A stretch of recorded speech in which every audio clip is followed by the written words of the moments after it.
The Oxford Dictionary defines anxiety as a feeling of worry, nervousness, or unease, typically about an imminent event or something with an uncertain outcome. In the psychiatric context, anxiety is characterized by excessive apprehensiveness about real or perceived threats, often leading to avoidance behaviors and physical symptoms such as an increased heart rate and muscle tension. Both definitions share a common denominator: the presence of worry or unease regarding uncertain or perceived threats. They emphasize that anxiety involves feelings of apprehension or nervousness, whether related to an imminent event or uncertain outcomes. Therefore, the issue ultimately arises from a psychological standpoint rather than a physical one. Although this may seem obvious, we often externalize our anxieties as products of specific situations, events, or environmental factors, when in fact it largely depends on individual perception and the psychological handling of uncertainty. This notion holds true as the majority of scenarios or future outcomes imagined during states of anxiety rarely come to pass. Thus, these scenarios can be seen as fantastical, created by the mind, and rooted in unintegrated unconscious material.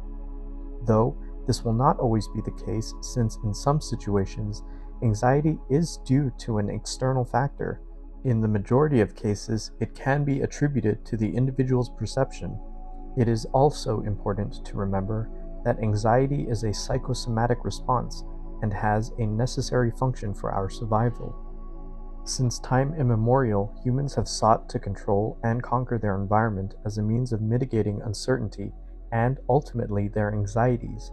Yet, even in today's modern era, with all our technological advances, one-click conveniences, instant gratification, and no longer being chased by lions in the Serengeti, anxiety has become increasingly prevalent, despite the fact that most people, particularly in the developed world, are not surrounded by life-threatening situations. According to the National Institute of Mental Health, anxiety disorders are the most common mental illness in the United States, affecting 19.1% of adults, about 48 million people each year. Women are more likely than men to be diagnosed with an anxiety disorder, with women being about twice as likely to experience generalized anxiety disorder. These statistics only prove how important it is to understand our psychology, particularly that of women. It is evident today that it is not enough to treat our psychological issues with band-aid solutions like medication and generalized therapeutic approaches, as most of these methods only suppress symptoms temporarily without addressing the root of our unique and individual issues. However, we are not at a loss. Jungian psychology provides a roadmap.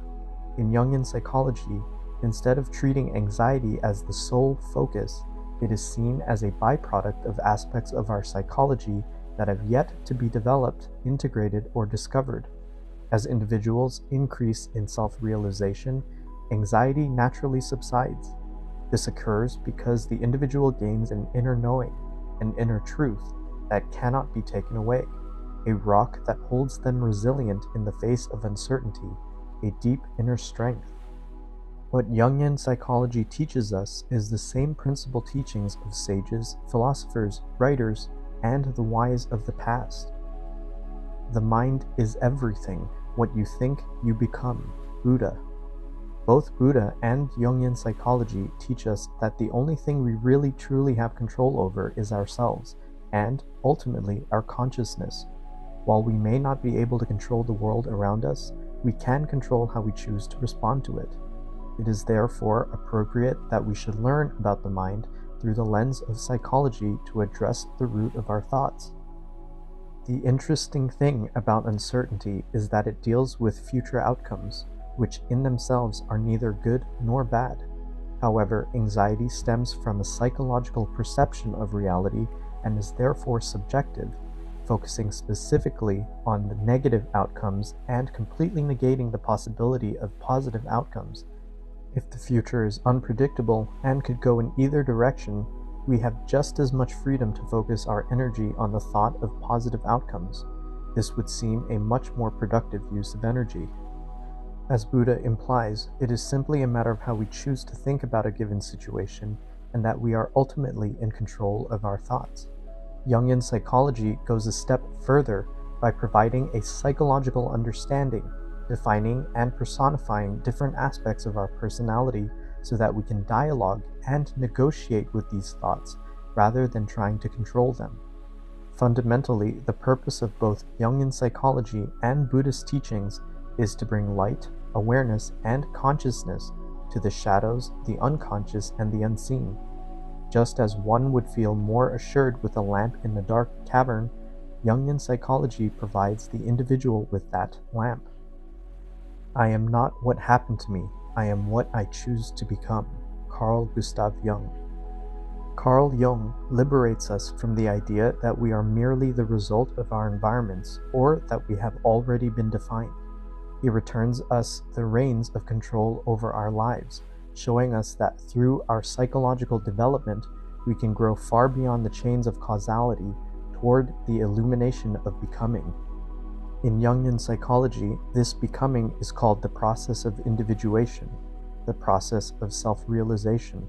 Individuation is the transformative journey of self-discovery and personal growth, where you embrace all facets of your being, both light and shadow, to become a harmonious and authentic individual. It is the uncovering of your true self, transcending superficial identities, and realizing your unique identity and purpose in the cosmos. Through this empowering process, you learn to integrate your unconscious steps with your conscious awareness, achieving a profound sense of wholeness and, most importantly, in the cases of pathological anxiety, inner peace, the only true sense of security and one that can never be taken from you. Through the Jungian lens, it becomes ever more clear that most anxieties can be resolved through the process of individuation, as it restores an internal foundation upon which the individual reorients themselves.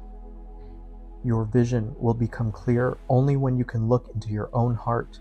Who looks outside dreams. Who looks inside awakes. Carl Gustav Jung.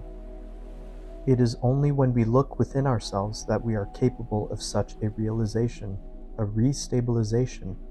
By examining our own psychology, we realize that the answers we have sought our whole lives to questions that have caused prevalent anxieties have existed within us all along.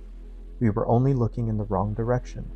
We sought answers in the external world to questions that originated in our psychology, yet the world has deemed it counterintuitive that we should find the answers in the very place those questions originated. Carl Jung illustrates that our vision is synonymous with our life's purpose. It becomes an incredibly powerful realization that when one is lost at sea, they need only look up to find their bearings in the stars. In finding our purpose, we find our bearings in life. The sea serves as an apt metaphor for life, with its vicissitudes and unpredictability, while the stars represent our purpose and meaning, the inner guide that keeps us going through life's turmoil. Just as one lost at sea may become too focused on the dread of the tumultuous vastness of the sea, similarly, in life, we often become short-sighted and forget to look up. Our vision orients us, anchors us, and grounds us in reality so that we can face uncertainty with a sense of guidance. What Carl Jung is trying to illustrate is that the answers we seek are not outside of us, but inside us, and the only way to access them is through courage, through the heart. However, many of us have been indoctrinated to seek this guidance externally, and are thus under the illusion that our life's answers should be out there. Jungian psychology teaches us that it is not out there, it is in here. This is what Carl Jung and Jungian psychology have always aimed to help us do, to reorient us by pointing us in the right direction, within, so that we can once again hear the guiding factor within our unconscious and be able to face life's uncertainties with something to hold on to, a compass to find our bearings lost at sea, a lantern in the dark caverns of the unknown, to seek instead of avoid. In all chaos there is a cosmos, in all disorder a secret order. Carl Gustav Jung. As we begin to self-realize and know ourselves from within, we start to understand our place in the universe. This is the outcome of the process of individuation, an eternal knowing of a secret order within the chaos. Gradually, with a greater self-awareness, we become resilient to uncertainties and our anxieties begin to dissipate. This is an inevitable result of the self-confidence gained from inner knowing. And although we cannot and should not strive to eliminate all anxieties as they serve a particular function in our psychology, we do, however, grow more resilient from it, learning how to process it, work with it to our advantage as nature intended, instead of letting it rule over us. Until you make the unconscious conscious, it will direct your life and you will call it fate. Carl Gustav Jung. Only when we have faced our unconscious and understood its language can we truly conquer our anxieties. So how do we get in touch with our unconscious? Carl Jung developed Jungian psychology to teach us how to connect with our unconscious. In its simplest and most elegant form, our unconscious communicates with us through dreams. By learning the forgotten language of dreams, we uncover our deepest secrets and connections. By listening to our dreams, we make the unconscious, the guiding factor, conscious. As we integrate the disparate parts of our personality with the aid of dreams, we become more conscious, and fate plays a lesser role. Fewer accidents occur, spontaneous intrusions of the mind happen less frequently, and the psyche becomes more whole. This sense of wholeness is the ultimate goal of the process of individuation. The increase in anxiety can be attributed to the fact that modern man has become so detached from his internal instincts, so separated from his unconscious, that he dismisses dreams as mere noise when in fact they are the very opposite. Dreams are signals, tailored messages that guide and direct us through life. It is precisely because we have ignored these messages that we find ourselves so lost. We have lost sight of the stars while looking down. We need only look up to the stars once again, which are our dreams.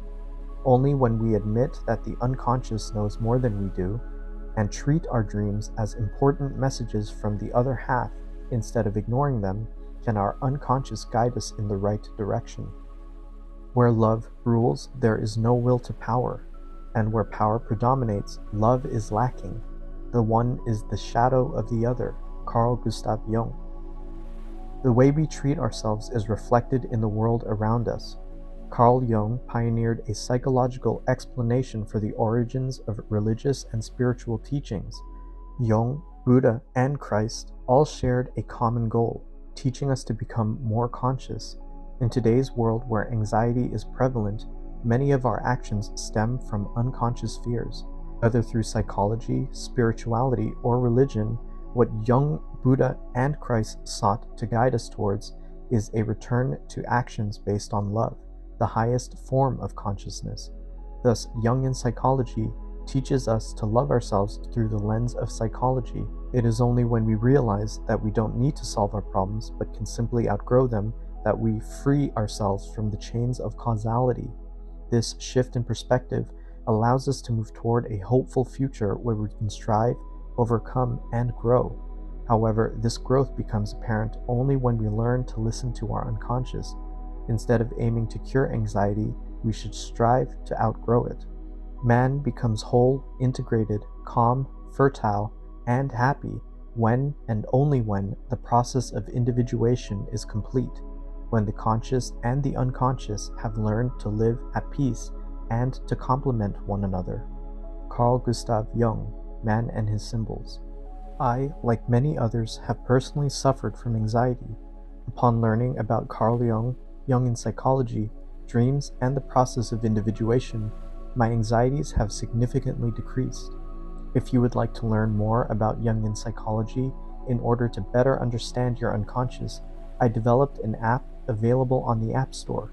You can also reach out to us at dreamanalytica.com for a consultation if you need assistance with understanding your dreams. Don't forget to like and subscribe to keep up to date, as I often post videos on analyzing symbols that appear in dreams to help you better understand what messages your unconscious is trying to tell you. Thank you for watching.